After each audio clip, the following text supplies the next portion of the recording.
All right, here we go. Fred Roggin and Rodney Pete on AM 570 LA Sports. A 1 hour program for us today because the Dodgers are back at it in Washington. And, of course, we will have the game for you first pitch around 3:45. Before we get to the Dodgers, before we talk about what's going on with the Dodgers, Rodney, I think we'd be remiss if we didn't talk about what happened in Denver today. The Nuggets fired their coach, Michael Malone. I couldn't believe that. I couldn't believe it either. Here we are on the edge of the playoffs, and they fire their coach and general manager. I just don't understand that. You know, Fred, when things like this happen, first of all, you wonder what's going on up top, but then you got to believe that there had to be a serious blow-up. For something like this to go down at this point in the season, there has to be something, a lot more that we're not privy to. Would you agree? Yeah, 100%. I mean, I thought it was odd when the Grizzlies fired their coach, Taylor Jenkins, and the thought was they would get rid of him after the season anyway. But that close to the playoffs, and you're thinking, that doesn't make any sense. I mean, Adam is producing today, and Adam is our NBA guy.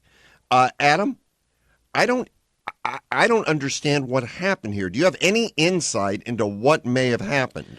Guys, if the Luka Doncic trade is the most shocking trade in NBA history, this is probably the most shocking firing given the timing.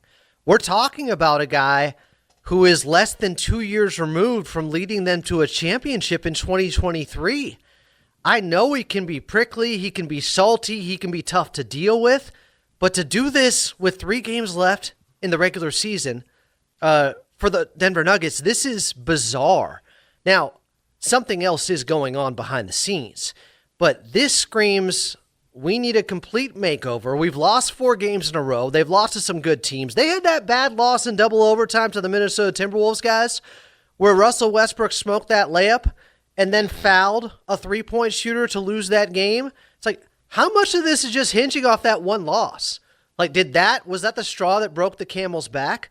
Mike Malone, though, he must have lost the locker room to be fired like this. I don't see how you don't talk to the guys in the locker room, talk with your superstar Nikola Jokic before you make a move like this. Yeah, and then what about the GM Booth, right? They fired him. Did him and Malone not get along? They didn't get along, but also this is a situation where ownership wasn't willing to pay guys, where they let Bruce Brown go, they let Kentavious Caldwell-Pope go, guys who were integral to them winning that championship in 2023. They were kind of eroding. They were chipping away at their own foundation, losing these guys. They try to replace them. Christian Brown has been good this season for them, but they are 20th defensively. And Mike Malone is a defensive head coach, and they haven't been able to fix that part of it. And now Jamal Murray's been hurt. He may not be available in the playoffs. They're reeling. They're sliding. They could fall into the play-in. But having said all that, to do it with 3 games left, when there's 6 days left in the NBA regular season, this is incredible. I've never seen anything like it.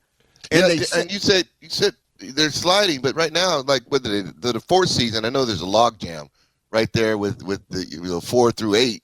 But they're in the 4th seed, and with, like you said, 3 games left. Nobody does this unless there is a tremendous problem behind closed doors, man. From some of the stuff we've heard from Mike Malone recently post-game, he's made it sound like guys have tuned him out. They aren't watching film. They aren't responding to his tough love that has been there for a long time. That's who he is. Rodney, maybe you can speak to this, but when you have coaches that wear on you, it's all good when you're winning, but things can turn very quickly when those guys start to lose and that message is no longer being received. Oh, yeah. Definitely, it wears on you. Guys rub you the wrong way, and it's all rosy when you win. And you typically love coaches that are like even keeled, right? Same way when you win, you lose. There's constructive when you lose, but also constructive when you win. But if you go to the extremes on both sides, or you go to the extreme when you lose and you kind of ho-hum when you win, then guys see that as well. But like you said, 2 years removed from winning a championship, sometimes that trumps a lot of things. If you're a coach that won it 2 years ago, it should buy you a lot of real estate. And in this case, it didn't. And this is Denver. It's not LA. It's not the Lakers, where the standard is crazy high all the time and you're in the pressure cooker right away because of the history. The history is Mike Malone winning them a championship there in Denver. That's the highest they've ever reached. That is the top of the mountain for them for the first time. Like, that is an unbelievable move at this time of the season. I've never seen anything like it. I guess Hubie Brown was let go in the early 80s with the same amount of games remaining. That's the only thing you can compare it to. But I thought the Taylor Jenkins move, like Fred brought up, that was bizarre. That was wild. This is extreme. Yeah, but look at it like this. So they getting rid of Malone is shocking, but they cleaned everybody out. They took the GM out as well. So you start to think, was there a power play going on here and they both lost? Was Booth going to support Malone no matter what? In other words, they went and said, get rid of him, and he said no. Well, here's the thing, okay, Fred. you'll go too? Reportedly, Booth and Mike Malone don't get along. They don't like each other. So maybe it was, to your point, they can't connect. They don't have great chemistry. We're just going to start over without choosing one of these guys. We're going to go clean slate here. Adam, I heard one report because, as we all know here in L.A., the Denver Nuggets are owned by Stan Kroenke, who also owns the Rams. Yeah. And there was a report that because of the harmony that the Rams have and the success that the Rams have had in their front office, being that Sean McVay and Les Snead all get along, Kevin Demoff, it's really harmonious, and Fred can speak to that. But they all seem to be all on the same page, and maybe, after time, that this came from the top going, I can't have you guys butting head. As you just mentioned, they didn't get along. Booth and Malone didn't get along, and then going down from there, who knows how that building was. But could it be a thing where Stan Kroenke just got fed up and said, look, I can't have this infighting, and I just want some harmony here, and you're both gone. Yeah, the instability, those guys not being on the same page, when things go bad, when they go poorly, they have lost 4 in a row. They look like, over the last week, we've been talking about them like, guys, they're probably going to fall into the play-in. They very well could, even with Nikola Jokic, who had to give them, 55 minutes and a 60-point triple-double to still lose that game in double overtime to Minnesota.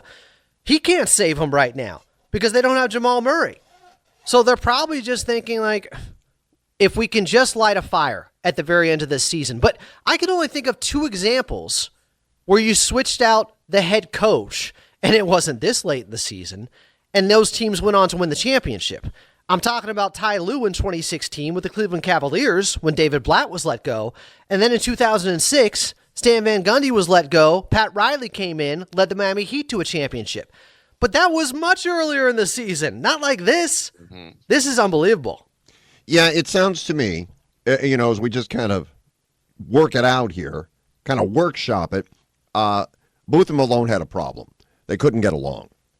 It could have either been they're both complaining to daddy, right? They're both airing their grievances, and they didn't want to pick one or the other. It's enough. It's enough with both of you.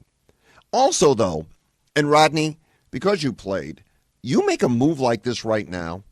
Now, I know because as a sports fan, every season matters. As an owner, you want to win every season, but it's a business. And it says to me that whatever was going on was so awful. And by the way, you mentioned Kevin Demoff. He's got some skin in the game with the Nuggets now. Mm-hmm. He's got some skin in the game with the Nuggets now. Yeah, he's been promoted. He's got a little skin in the game with everything now. And it seems to me they're saying behind closed doors, yeah, we want to salvage this. We want to win again. But if we don't, it's better to clean this mess up right now and start again than have to live with this another day. By doing this, I think they're saying, we'd like to win, but if we don't, there you go. Yeah, but to Adam's point, that sends a message to the players as well. So now, all of a sudden, this year, where you've played, they played 79 games. 79 games, getting ready and putting themselves in a position to go to the playoffs and make a playoff run, and they all know how to do it. They all know what it takes to win a championship because they did it 2 years ago. You're telling those players, this season is a wash now. We don't care what you did for those 79 games, and if you win it, you win it. You don't, you don't. We're going to move in a whole different direction. So what that does oftentimes is when that next guy comes up for a contract, he's looking to get out, or somebody's looking to get traded. It's like, I don't want to be a part of this mess. They could fire, and I will say, like, as prickly as Mike Malone probably was, and it might be a case if he lost the locker room, but I think the guys respected him to the point where I don't think I would bet that 90% of the guys thought this was a BS move to fire him at this point, regardless of how prickly he may have been. And so when guys come up for contracts, or they say, "Oh, we want you to be a Nugget for life," or "We want you to be here for multiple years," as a player, you're going to take pause. Do I really want to be a part of this organization? You think the players are not pleased with this decision? I think it may be split. Look, I'm not in there. No, I know. But I think when you get to this point in the season, no player wants a change like this. At this point. Now, mid-season is a different thing. After the All-Star break, if there's all that kind of stuff, that's when you make a move. But at this point, the players, your mindset is, okay, we got to win this first series. We got to get into who we playing, all that kind of stuff. Let's just grind it out, and we'll deal with it in the offseason. Nobody wants to deal with this right now as they enter the playoffs. Well, like, you think this can't be a distraction, to Rodney's point, for the players to have to answer this now? Yeah. There's 3 games left. What's funny is their next game is in Sacramento. 10 years ago, Mike Malone got fired by the Kings, which turned out to look like a very bad move. They haven't been able to figure it out since they lost him. And he got fired because DeMarcus Cousins got meningitis, and after a hot start to the season, they went into a tailspin because he didn't have his best player. Well, Mike Brown got fired from the Sacramento Kings earlier this season. You know what Mike Malone said about that? That organization has no balls, no class. See? That's what he went right after them. And now, because of the wild and craziness to that firing and making it look like there's such instability there, well, now he gets fired with 3 games left in the regular season. I mean, Mike Brown was fired early in the season by Sacramento. This is much more shocking. This is incredible. Like, it must have been so toxic there, like nothing we have ever seen between ownership, the GM, and Mike Malone. Nothing must have been working. They didn't even pick the GM in all of this. That's the point. They didn't even say, okay, we know this is bad, and we really don't want to do it, but Mike, you're done, and you're still the GM. They got rid of both of them. I mean, they're in essence starting fresh. They're starting over in the structure of their management. And with it now, let me throw this into the mix. Do you think as they look at it, they believe that window of opportunity for them, including this year? I'm talking about the management now, not the team, the players. Do you think they looked at it analytically and said, we think the window's closing? We've got to go in a different direction now. Could that be a possibility? With Jokic being in his prime? I know. They're saying the window's closing? Well, the window may be closed now because of what they did. But I don't know if that's the case. And again, the option of the players revolting and said we can't take any more could be, I mean, that's definitely a possibility. I don't know, with 3 games left, the players have a players-only meeting, say let's get rid of the coach. It may happen, like Adam said, mid-season. And it might be a guy on the bench that they love, like when they brought Ty Lue in. But that was way before the end of the season, and they like him. And I guess Adelman is going to take over the team, right? Yeah, Rick Adelman's son, David Adelman. Yeah, it's going to take over the team, and maybe he is a well-liked assistant coach that they, they'll rally behind. But it's still late in the season, and I don't know if you throw in a towel when you've got the Joker still there in his prime, saying the window's closing. Guys, Nikola Jokic is still the best player in the NBA. SGA is probably going to win the MVP. His team has won 12, 15 more games. But you look at the numbers, when Jokic is off the floor for the Denver Nuggets, they're like a bottom 5 team in the NBA. They're that bad without him. He completely carries them.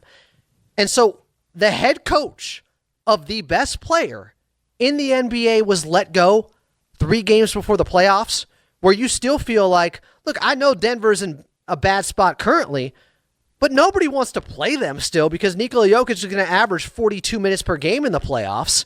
He's going to be a problem. You might be able to beat them, but it's going to take everything. The only thing I could see is if they believe Jamal Murray is done for the year and he's had a hamstring issue And Mike Malone did just talk about that, saying he's hopeful he'll be able to start the playoffs. But they were hopeful a couple of weeks ago, too, with him. This has been an ongoing issue. If they think he's done, maybe that's where they go, what Fred was saying, this season is a wrap anyways. Let's just rip the Band-Aid off. But now you do it? I ain't saying it makes sense. I'm just trying to follow some line of logic here, Fred. That's all. No, I hear you.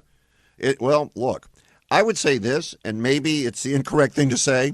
I think the Nuggets' chances of winning just were reduced greatly. I think they've actually reduced their chances of winning now. Not, okay, guys, Adelman's here. Let's go get him. And by the way, who's in the front office? Who cares? He's done anyway. Don't listen to him. I'll get you through this, guys, and let's just get out there and give it our best shot. It's really strange, but the last part of it is, given that we know Kevin Demoff has now got a seat at the table, he's got a seat at the table. This is not how he operates. This is not how he does things. Mm-hmm. He wouldn't do that. This is completely reflexive and impulsive. It borderline to most people from the outside. I'm sure Mike Malone would say this right now, since he's stuck up for Mike Brown. He'd be like, well, this is unprofessional. How could you do this with 3 games left? I mean, what does this mean for Nikola Jokic's future? Because whoever comes in as the new head coach and the new GM are going to have to sell him on the fact that, hey, we have a direction. Don't worry. Stay with us. Don't demand a trade request. We got you. This could turn into something much worse this offseason if Jokic now wants out. Yeah, and you better hope that Jokic and Malone didn't have a tight relationship, because if they did, this becomes a real problem. To Adam's point, it's like you got to go try to sell him, and if they were tight, regardless of who he might not have been tight with in that locker room as well, if he and the Joker had a great relationship, that's a tough sell for him to say, this is what you did to my guy, and you want me to be loyal to this franchise? You kidding me? I want to get out.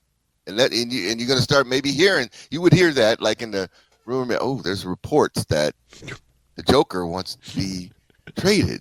There are reports. And there, if something's leaked, somebody wanted it to get leaked.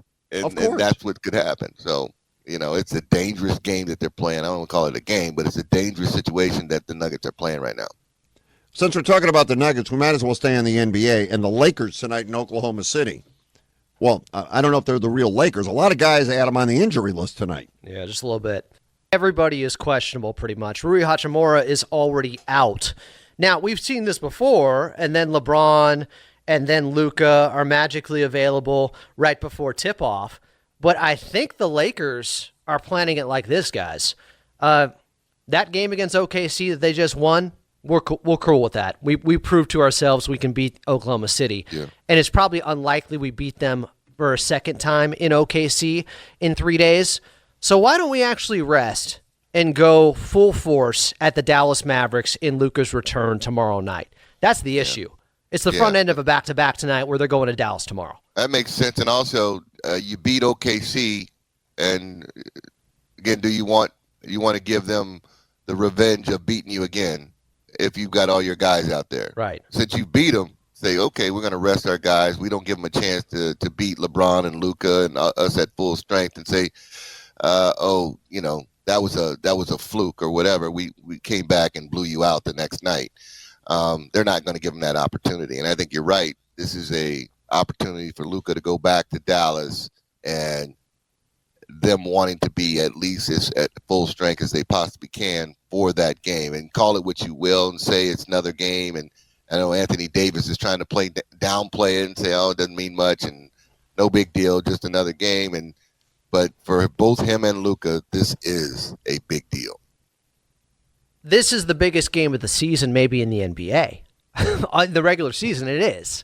Luka's return to Dallas, we're expecting a revenge game where he drops 60 on them. We're expecting fire Nico Harrison chance throughout the entire game. But the only problem here with the Lakers doing this is there is a battle in the Western Conference with standings implications, and you can't just throw away a game. Now, working in their favor is the fact that they're a game and a half up on the Denver Nuggets, Right. who are in a tailspin, obviously. And I believe they even have the tiebreaker over them, so it's really 2.5 games. I think the Lakers know the 3 seed is theirs. They're going to be just fine as long as they hold on to that 3 seed, and there's a really good chance that that's where they end up, meaning they'll take on the 6 seed in the West, and that is yet to be determined. There's plenty of teams that could end up there, including Denver. So they can take tonight off. They can afford to chase the win tomorrow in Dallas instead in Luka's return. Do you think it'll mean more? And I understand, it'll mean a lot to AD playing against the Lakers. But my God, Luka going back to Dallas? I think you're right, Adam. I think he is going to try to light them up.